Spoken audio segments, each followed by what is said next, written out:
What's up, everybody? Welcome to another episode of Thunder Sports Pub with JT. And Stash, baby. We back at it again. so, the first topic today, everybody, that we're going to be jumping into is Oklahoma and Texas joining the SEC this upcoming football season. So, what's your thoughts on it? I mean, it's fine. It is what it is. Eventually, it's going to get down to a two conference, and then we're going to have NFC, AFC. But it's going to be SEC and Big Ten. Hmm. I just all I see. I think ACC will be the next one to go, next division to drop out. But I mean, it's good for them. It's bad for the conference they were in because now it's just Baylor, BYU, UCF, Cincinnati, Utah, Kansas, Kansas State, OSU, TCU, Texas Tech, and West Virginia.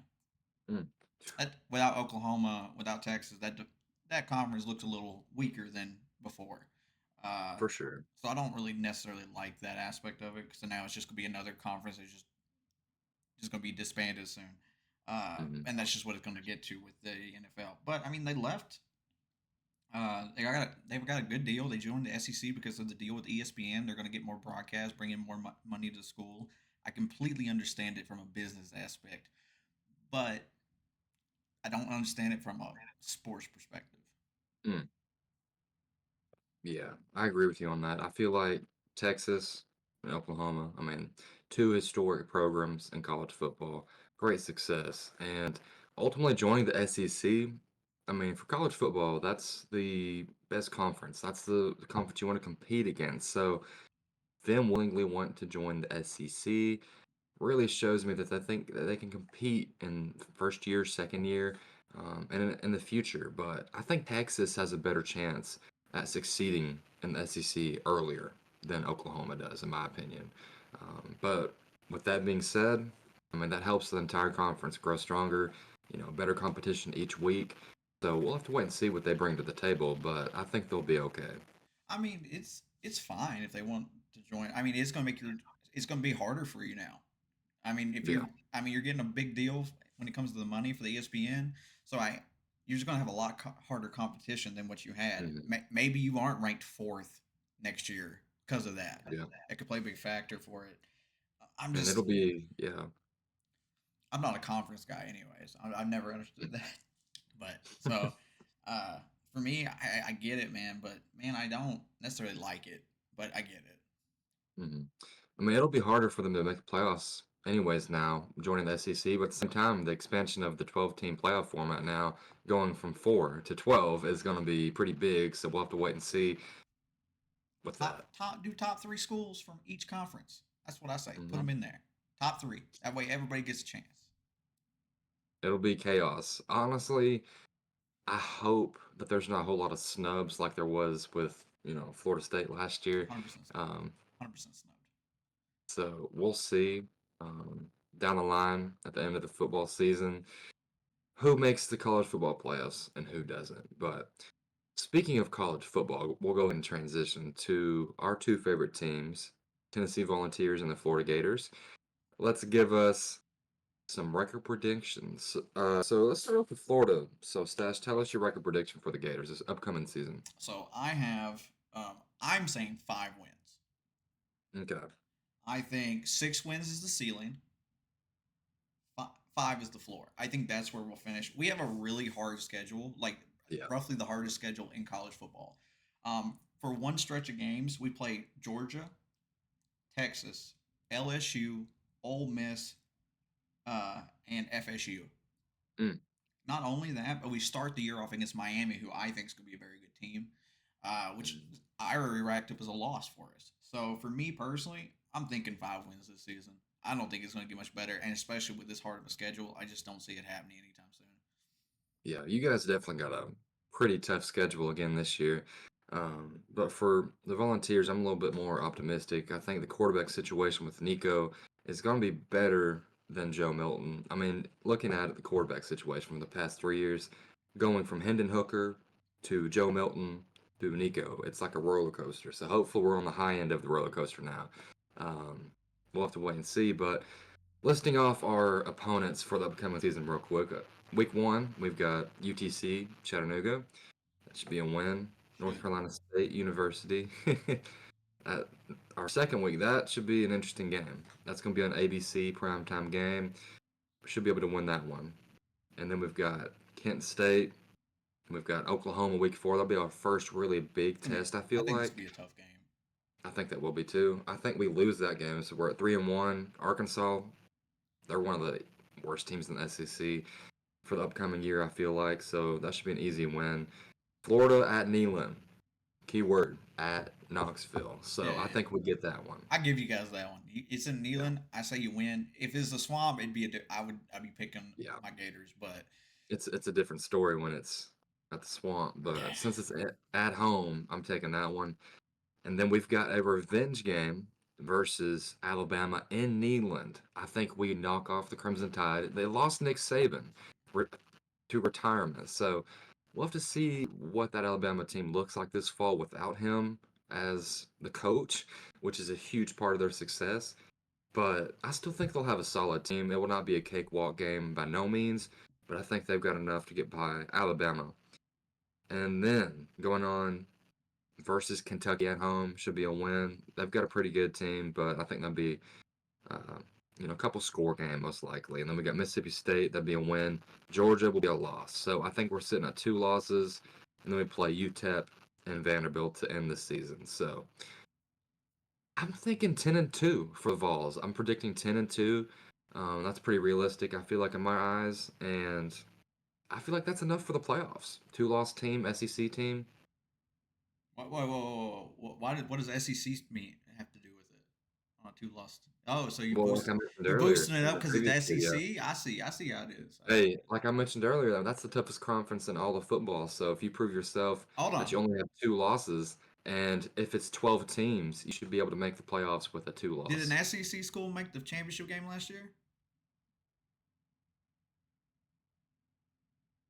Hey You now, you're not the toughest conference if you didn't win the championship. well, Got the out of the best last team.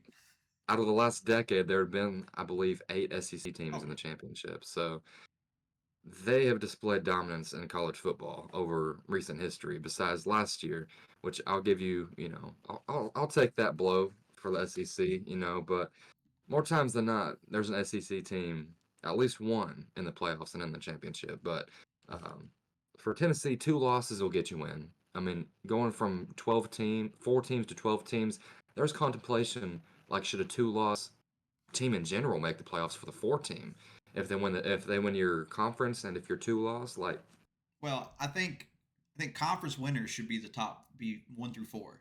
If you win the mhm, if you win your conference, you're top 4. In my opinion, is what it should yeah. be. But yeah, that's if you win your conference or in general, if you only have 2 losses and at least make your conference championship game, I feel like Tennessee will get in.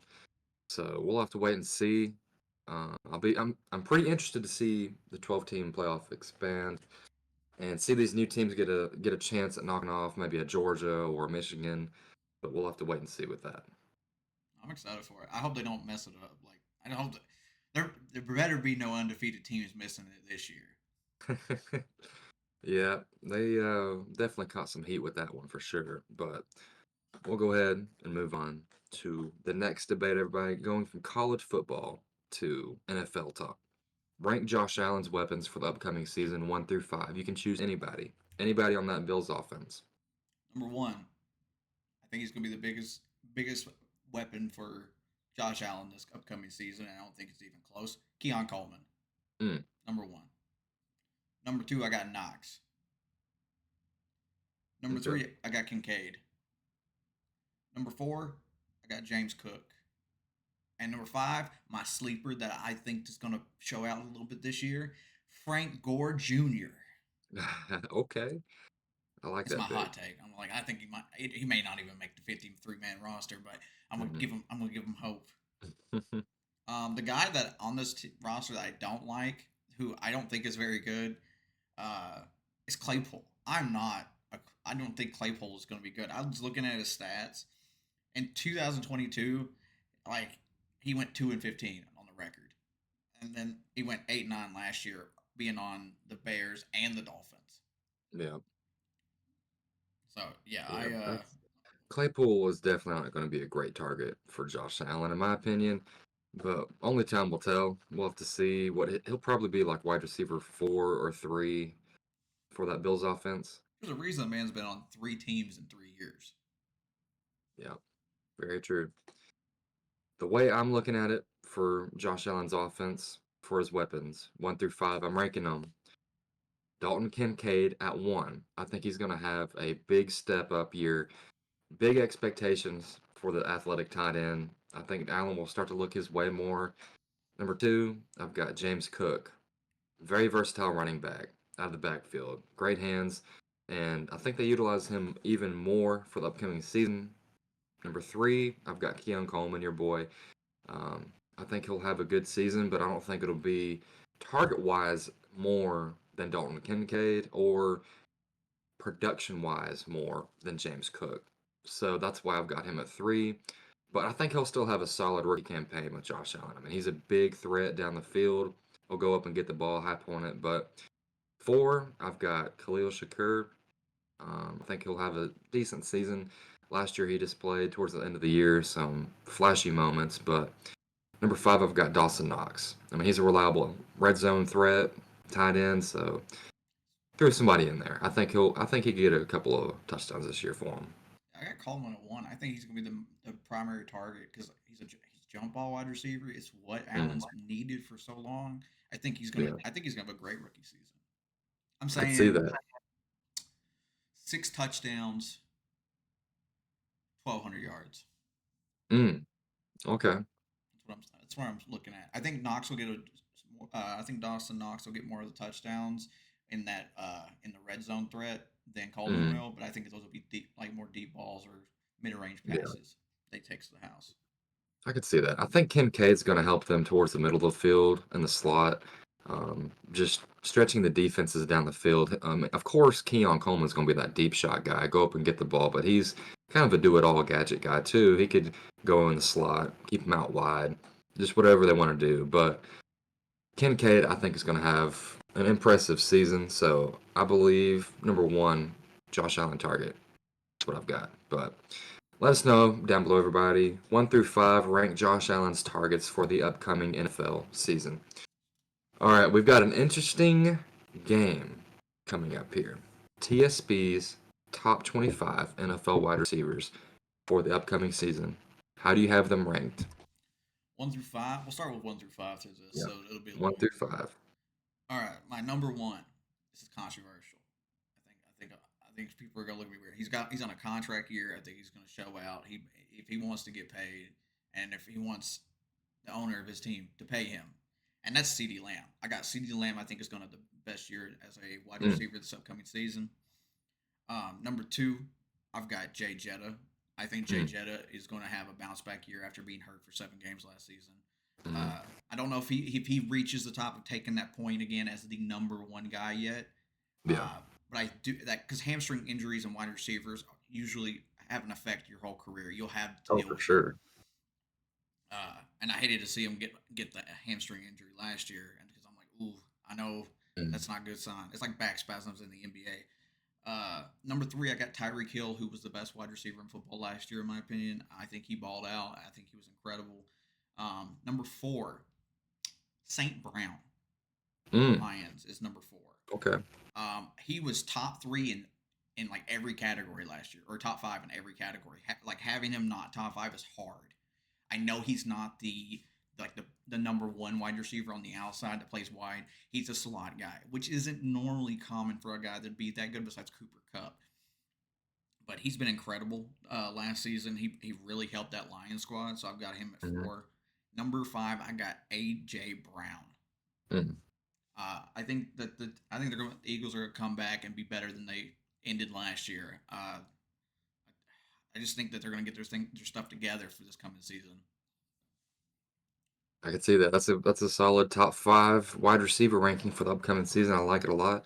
We have 4 out of the 5 same players, different order, but I already know which one got different. yeah. Oh yeah. All right. So number 1, I've got Justin Jefferson. I feel like coming off of a hamstring injury, that does scare me a little bit, but hopefully he can stay healthy. And if he does, I think he'll be reclaimed as the best wide receiver in football. Number 2, I like your selection of CeeDee Lamb. I think him and Dallas with the Dak connection. It's going to be perfect. So just duplicating success from last year, building upon that, I think he'll have a great season. Putting him at number two. Number three, I've got Tyreek Hill. I mean, speed kills everybody. He's still one of the best wide receivers in all of football. So don't disrespect that man at all. He's still a top three wide receiver. Number four, I've got Jamar Chase for the Bengals. I think him and Joe Burrow are going to get that connection back like they had in their run to the Super Bowl. So I'm expecting big things, contract year. We'll see if he gets paid this offseason, though, before they start really diving into training camp in week one. I would imagine CeeDee Lamb and Jamar Chase are looking at their agents being like, we got to get that bread. Our buddy Justin Jefferson just got paid, so we got to get our bread as well. So that's my number four is Jamar Chase. Number five, A.J. Brown, Philadelphia Eagles. I mean, he's just a great wide receiver for that team. And if you took him off that team, I don't think they would have near the success as they have had. But what do you think about my top five, everybody? That's a solid list. Stash's list or JT's list? Now we're going through 6 through 10 now. Who's your 6 through 10? I got Chase at 6. Mm, okay. Uh, I thought that he missed some games last year too. I know he's on a contract year. There's also like talks of him like maybe sitting out for that contract, and Mm, if he does, it's going to hurt his stats. So he's definitely not going to be a top wide receiver if you sit out. But I got him at 6 because I just feel like that's a good spot for him. I know he was hurt last year a little bit, and he came back. That and Burrow was also hurt. So as long mm-hmm. as I think his QB play matters a lot Yeah. for Chase. I think other wide receivers, their quarterback doesn't necessarily matter, but I think Chase's matters a little more on who's throwing him the Mm, ball. I got Mike Evans at 7. He was okay. first in touchdown, ninth in yards, and he was like 26th in receptions. Like your top 10 in two categories was like bottom of catches. So Yeah. I know he's gonna try and get that entire Jerry this season. So he's gonna be aiming for that 1,000 yards, and he's also had multiple years of 13 touchdowns. So I don't know if he'll get 13, but I think at least 10 this season too. Oh yeah. That's definitely attainable. I got uh, Puka Nakua, who I know you think Mm, is going to have a super sophomore slump, but I think yeah. he's taken over this season as that number one guy over Cooper Cup. So I've Okay. got Puka Nakua at 8. 9. I know he didn't have a great quarterback last season, but I think he's still going to have a good season this year because I can't forget that he exists. Devontae Adams at 9. Mm, Devontae yeah. Adams can do it all.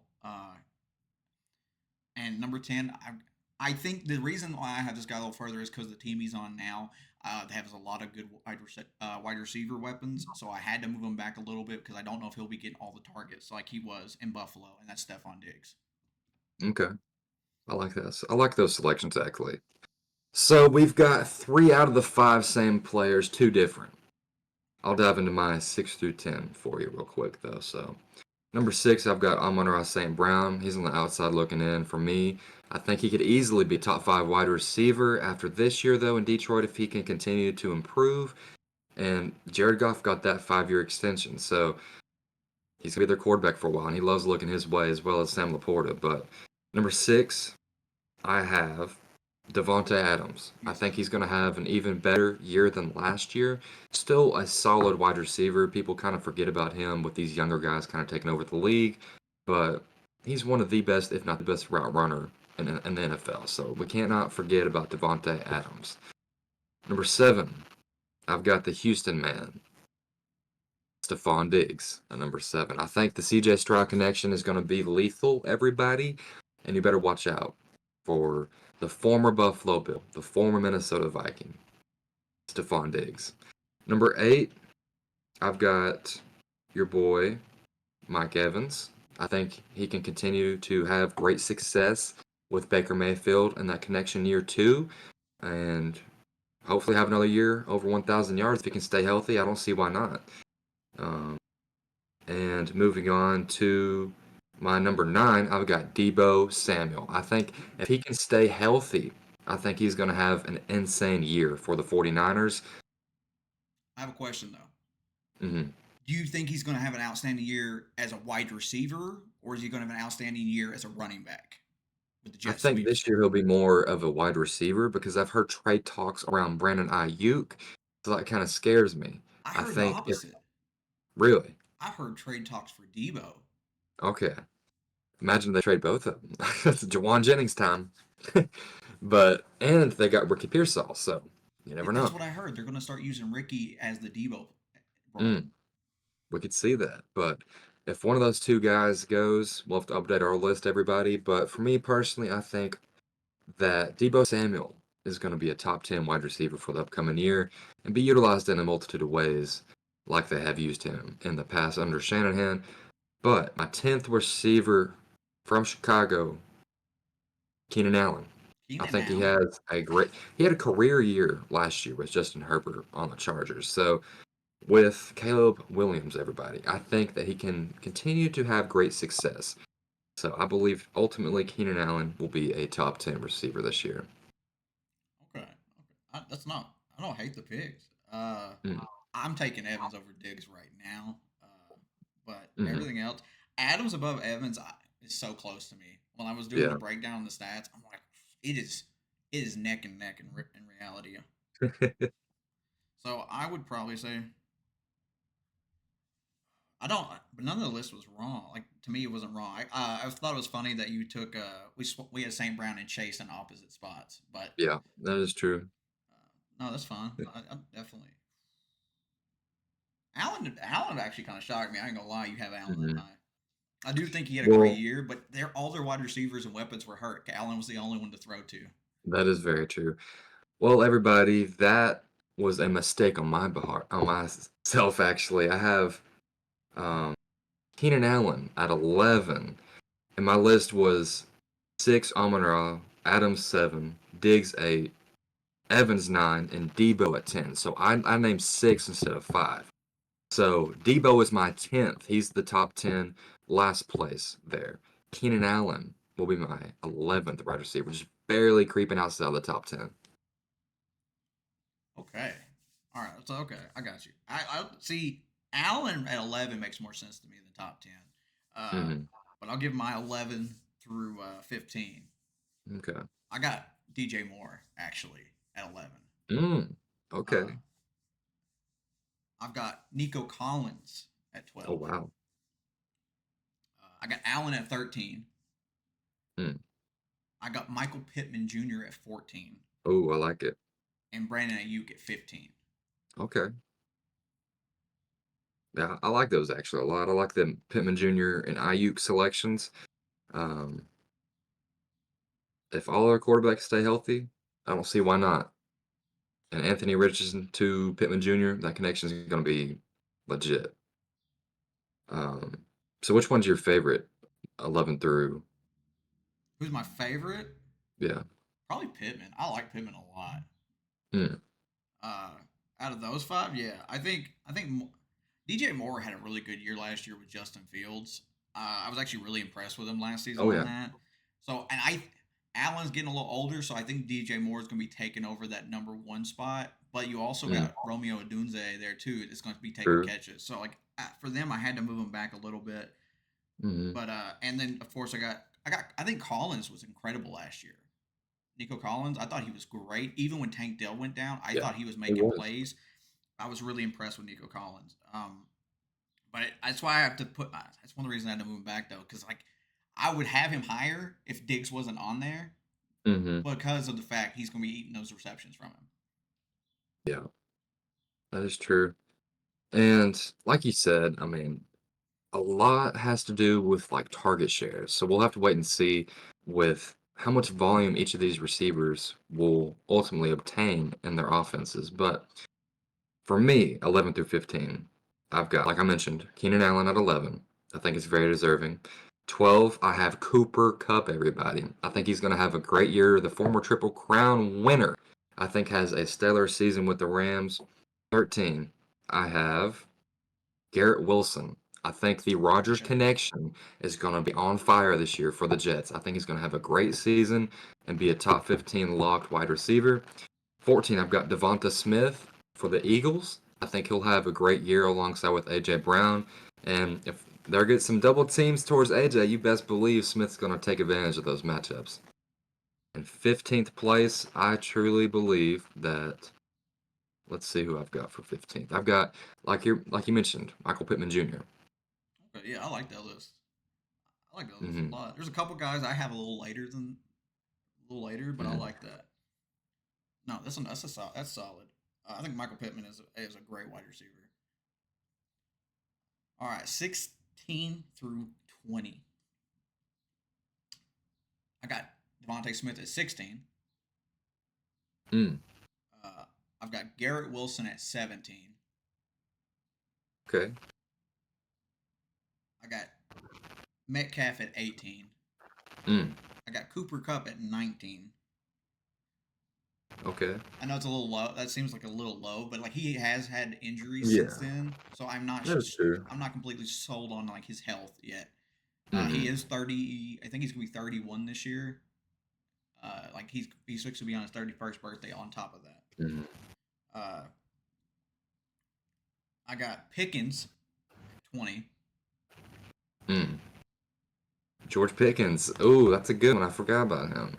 I'd say I can get behind that. That's a solid list, actually. I like those. Um, if you had to lock in one of those guys that you know absolutely will be in that range, who would you pick? Oh, Devontae Smith, 100%. Yeah. I think he's an Oh, for excellent sure. wide receiver. He could be a number one somewhere else. Hmm. That one, Who's your 17th? Garrett Wilson. Okay, okay, yeah. I could I see that. I want to see his production with Rogers before I make. Mm, They should have a great connection, but I got to see it first yeah, because I really like Garrett Wilson. I thought he was going to break out last year until Rogers tore his Achilles. true. And we'll have to see how much of the run game they utilize because they like Brees Hall a lot. And And they just drafted Braylon Allen. So they might be running the ball quite a bit. But for me, 16 through 20, I've got Jordan Addison at 16. okay, I I think like that. it might be a little high, maybe a little high, but he has gotten quicker and he something that really stood out to me. He just had a quote last week at camp. He said, "Last year I just lined up at line of scrimmage, I didn't know what to do. I just kind of just ultimately just thought of something to do at the line of scrimmage, making a move, and didn't really know what to exactly expect from DBs. But this season and offseason, he's been working a lot. He said he has every move for every look he receives from DBs. So I like that a lot. I like that. And I think ultimately he'll be around that 15 to 20 range. So putting him at 16, I think will be okay. I don't think that'd be too much of a reach. 17, I've got Tank Dell coming off that leg injury. I love Tank Dell. He's a little bit smaller receiver, but he goes up and gets it. And that Houston offense is going to be amazing this year. Cannot wait to watch it with the offensive fireworks. I Number like 17, I though, like Tank I've got T. Higgins out of Cincy. Dell. Okay, I think, placing the franchise tag on him really pissed him off, so I think he's going to play with a lot of heart this year and prove why he deserves a long-term deal. 18, I've got Jalen Waddle for the Dolphins. I think, yeah, I think that the Tyreek Hill counterpartner, Batman to Robin, if you will, I think he'll have a great season. Not sure exactly what the numbers will look like, but I think he's deserving of being a top 20 receiver for sure. Number 19, I have Zay Flowers. ooh, Zay Flowers, I feel like, is going to take an increased workload for Lamar this year, and him and Mark Andrews are the go-to guys in that offense. And with the addition of King Henry, we might see a lot more on the ground. But I like I like Zay Flowers here. And 20th, I've got Chris Olave for the ooh, Saints. that's not a bad pick. Mm-hmm. Oh, I think Olave is very good. Mm-hmm. I don't have him top 20, but I've got him top 25. Mm-hmm. For 21 through 25, I've got this guy. I thought he looked every game I saw him play. He looked great. His stats were not up to par, but maybe they get better this season. I got Amari Cooper at 21. Ooh, okay. I thought Amari looked great last year. 22, I got D Hop. Mm-hmm. 23, I got Ridley. I got him back to back on those Titans. I don't know if either one's a top 20 wide receiver right now, but I do think they're Yeah. both top 25. I think Ridley should have I mean, he got paid a fat contract. He better be producing in Tennessee. I've got Olave at 24 Mm. and 25. I think I don't know why. I just have a good feeling this year. I got Dobbs. Ooh, Romeo. Okay, Romeo Dubs from the Green Bay Packers. Mm-hmm. I like that pick a lot, actually. I could see that happening. That's a very underrated pick, actually. I think he could have a season of that magnitude, possibly. Because Jordan Love, he's going to be spreading the wealth out there. So we'll have to wait and see if he likes Christian Watson or Dubs more. But I like that's a pretty solid selection right there. But for me, 21 through 25 here. Okay. I've got DK Metcalf at 21. I think he'll have a pretty solid season, top 25 worthy. Everybody, this is where I've got Puka Nakua, 22. I think he's going to fall a little bit, have a sophomore slump in my eyes. Still going to have a pretty decent season, but not to the magnitude of a lot of the media and a lot of people think. So I'm not a big believer in Puka Nakua for year two, but I think it's enough still to have him in the top 25. So if I had to predict his stat line, I'm going to say around 700 to 850 yards and maybe 7 touchdowns. Ooh, oh yeah, he definitely having that sophomore slump you talked about. Yeah, yeah. I think he will not be that number one taking over Cooper Cup spot yet, but he could in the future. He could prove me wrong. But number 23, I've got Marvin Harrison Jr. for the Cardinals. Okay. I think And he's going to just a great chemistry early on with Kyler Murray, and of course he's going to be his go-to receiver, so he's going to get a lot of those targets early on in his career, and he's just a freaking nature. So I've got to put him top 25 in my eyes already. 24, I've got D Hop. I mean, he proved last year he still got it with that 4 touchdown game. In fifth, I've got Calvin Ridley. So back-to-back Titans, rounding out my top 25 receivers. I like But that we both had both Titans top 21 through 25. yeah, No, I think I didn't hear anything I could really argue with on that. I had Metcalf a little higher than you did, but I mean mhm, that's fine. Depending on like how their QB play is with yeah, Gino, Tyler Lockett to me is not a top 25 wide receiver right now. mhm. He's a Yeah, I great wide agree. receiver. I mean, Lockett is getting older as well, and Metcalf has been pretty consistent over his career so far, but um, we'll have to wait and see what that offense looks like with Kenneth Walker coming back and then Zach Charbonnet. I think they try to run the ball maybe a little bit more this year, but they have been in talks with Gino being in the shotgun, running a little bit more play action, so we could see more of an aerial attack this year as well. We'll have to wait and see what the Seattle offense looks like for the upcoming season without Pete Carroll, by the way. Yeah, definitely. Without Pete Carroll's definitely gonna play a factor. But man, I'm excited. I'm just ready for it. It's almost here. We're like less than 100 days away. Oh yeah, and I like that Romeo Dobbs. I believe you said. I liked that pick actually. That was a solid selection. This But is everybody, let us know down below which list did you like better, JT's or the stash. Moving on to the next topic, everybody. Rank these quarterbacks based off stats for the first 3 seasons. all right. So I'm gonna throw it in down on the panel for us too, so the people on their viewing can keep up with it. Sounds good. All right. So I got five QBs for you here to base stats off of. This is their first 3 seasons. I'm just curious what your thoughts on this is. So Hmm. the first one's got 50 games. He's 20 and 30. He's got a 63.8 completion, 11,770 yards. He averages 6.7 yards per game uh, attempt. Per game, he gets 235.4. He's got 58 touchdowns and 39 interceptions, and his ratio is at 85.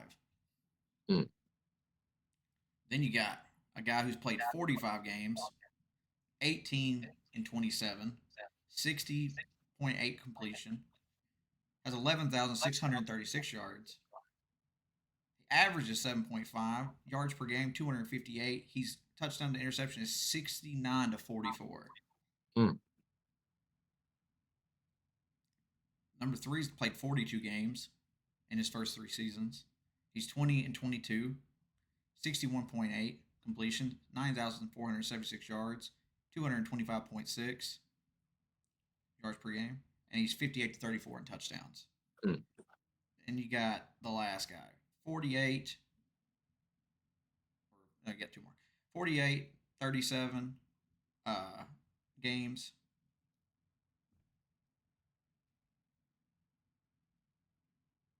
He's 30 and 18, 60 and 9, 11,360 yards, 7.0 completion, 236.7 yards per game, and 80 touchdowns to 49 interceptions. Hmm. And then you got like, I don't really count the others, but 40 games played, 35, uh, average 35. He's 10 and 28, terrible record. 60.3, 6,674 yards, 7 yards per attempt, and 166.9 yards passing. Wow. He's 40 touchdowns and 30 interceptions. Mm.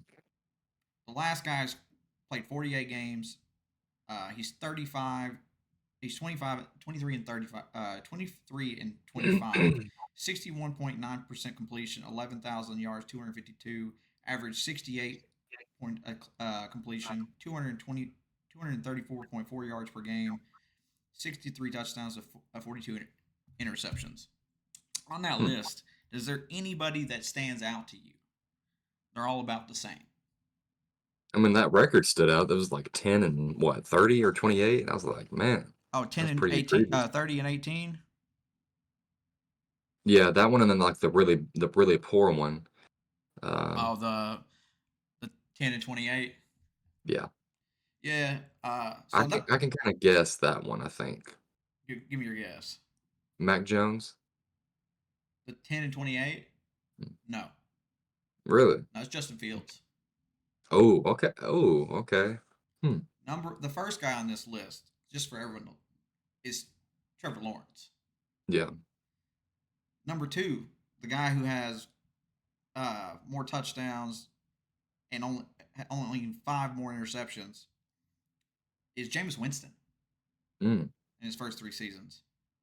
Uh, the third guy, who's 20 and 22, 61.8 completion, that's Marcus Mariota. Now, this guy, the 30 and 18, with 11,360 yards, 80 touchdowns to 49 interceptions in his first three seasons, that's Andy Dalton. Wow. Yeah, Red Rifle. yeah. And the last guy on this list is Ryan Tannehill. Mm. So, like, all their stats are pretty similar, besides Justin Fields, to Yeah. Trevor Lawrence. But like everyone's got all this hype for him, and I just don't understand Mm. the need for it personally. I'm just not sold on T Law. Nothing he's done has really impressed me enough to like really like, yeah, this dude's elite. I don't think he's a top 10 QB. There's a lot of QBs I'd probably take over him. We'll have to wait and see for T-Law this year. Have big expectations. Um, is he worth extending long term? We'll have to wait and see in Jacksonville. Can he take you to the promised land or at least past the second round of the playoffs? Because Trevor Lawrence really hasn't done a lot to live up to the number one overall hype. No, he hasn't, and I'm just tired of it. I'm at that point with Jacksonville Jaguar fans, like, oh, we're so good. I'm like, you're not. No matter how much you Yeah, guys got lucky in a few games and you move on, and I'm not even trying to throw shade at Jacksonville fans yeah. really, but he's not the guy. I will say this though. What really hurt Trevor Lawrence is two things last year. His offensive line performance, and number two, Calvin Ridley had some crucial drops last year. His drop to catch ratio was egregious. It was absolutely terrible. Um, while he did have some plays that made up for that, but for the most part, that signing in Jacksonville did not pay off at all. And I'm sure Jags fans can testify to that. So you bring in a couple more weapons. You get Gabe Davis. You draft Brian Thomas from LSU. So that should be able to help out Trevor Lawrence. And I'm expecting a bounce back year from last year for him. Travis Etienne in the run game. But I mean, we've been talking about Trevor for years now. He needs to show us. He needs to quit talking and actions need to be displayed.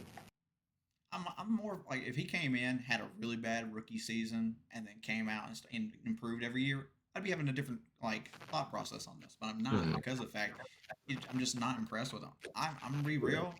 Maybe top 17 QB. Yeah. We'll have to make a quarterback list one of these days. But moving on, everybody, to a little bit of fighting here. Which prime did you enjoy watching more? John Jones or Conor McGregor? So I'll be real. I did not get to watch much of John Jones's prime career, but mostly because I wasn't really big into UFC back then. I did watch a lot of Mm, McGregor though.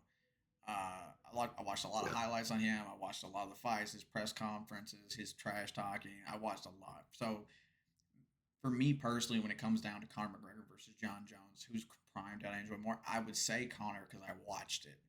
Hmm. But if you're comparing who's better, 100% John Jones. John Jones is Yeah. the greatest to ever do it. So, but Yeah. Conor McGregor's trash talking and getting in your head, and like he was like a cerebral assassin on it. Like he gets in your head, he's paying attention, he knows what he's going to do next. He lost some major fights. Don't get me wrong. Like he snapped his Yeah. leg. He lost to Khabib. Lost to uh, Dustin. What is it? Dustin Poirier. Yeah. And I know he beat Cowboy, who was at the end of his career. Now he's got Michael Chandler coming up. He's if he's trying to like reminisce and bring back and try to get like title shot or something, I don't know, but I would love to see it. But right now, I would go with I enjoy Connors more. Hmm. I would have to agree with you. I mean, John Jones in his prime, I was pretty young at the time, so I didn't really watch a whole lot of John Jones in his prime. Seeing his just highlights is amazing. Personally, I would choose the notorious Conor McGregor. Just seeing his just highlights and his just high points of his career, his trash talking, his whole aura around him was just spectacular. So I would personally choose Conor McGregor over John Jones, but obviously I feel like John Jones is the best pound for pound fighter of all time. 100%. But moving on, everybody. Stanley Cup predictions and thoughts. What do you think about it, Stash? Man, I did not think the Oilers were going to get here. I bet against them every round of the playoffs. I thought they were going to lose. Yeah. Every round, I thought they were going to lose. And you know what? I'm not making a mistake. I'm taking the Oilers here though in Ooh, against the yeah. Panthers in 6 because Mm, I am not betting against Oilers anymore. Like I bet against them all the entire time. I'm not gonna sit here and like okay, maybe the Panthers can beat them. Nah, Oilers have been coming on strong. Connor mm, McDavid has been going off. Like against the LA Kings, he had 1 goal and 11 assists in 5 games. mm. Ooh, Then he played, the GOAT. yeah, and then he played Vancouver 7 games. He had 8 assists, 1 goal, and then against Dallas, who was the number 1 seed, who was looking incredible all year, he had 2 goals and 6 assists in 6 games. He played a Mm. factor in Ooh, every one of those games. Uh, I didn't think they would get past Dallas. I thought they were going to lose to Dallas 4-2 and 6. Uh, the Pan, I thought that they were going to lose to Vancouver in 7, but they didn't. So I'm not sleeping on them anymore. I'm taking the Oilers here because they have been incredible. I like the breakdown you gave. I mean, Connor McDavid is the best player in all of NHL by far. I mean, 132 points, 100 assists. I mean, that is incredible. And for the Oilers, I bet you're very pleased to have that man on your roster. So I think it's gonna go 7 though. I think the Panthers have been pretty hot. They beat the Bruins. They just came out of the conference finals looking pretty good. I've got the Florida Panthers in 7. I know the Oilers have got Connor McDavid, but I'm taking the Florida Panthers in 7 games. And I do think that Connor McDavid has a really good series though. But I don't think it's enough to really derail the success of the Florida Panthers currently. So I'm taking the Panthers in 7 games. I got the Oilers in 6. You got the Panthers in 7.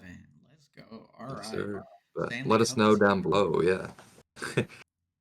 Let us know your predictions, Stanley Cup thoughts, everybody, down below in the comments. But going to the last topic of the evening, create your own NBA player game. I want you to give me size, athletic ability, shooting, handles, and IQ. Okay. Okay. Size. I'm going Wimby. I'm taking massive, massive man. Oh, okay. Um, you said athleticism. Yeah. MJ. Mm, Give me MJ's athleticism. Shooting. Give me Curry. yeah. Handles. Give me Irving. And IQ. Give me Bron. Bron's one of the smartest Mm, players to ever do it. So when it comes facts. to IQ, there's very few there on his level. So yeah. Hmm. So Wimby size, Michael Jordan's athleticism, Curry shooting, Irving's handles, and Bron's IQ. Ooh.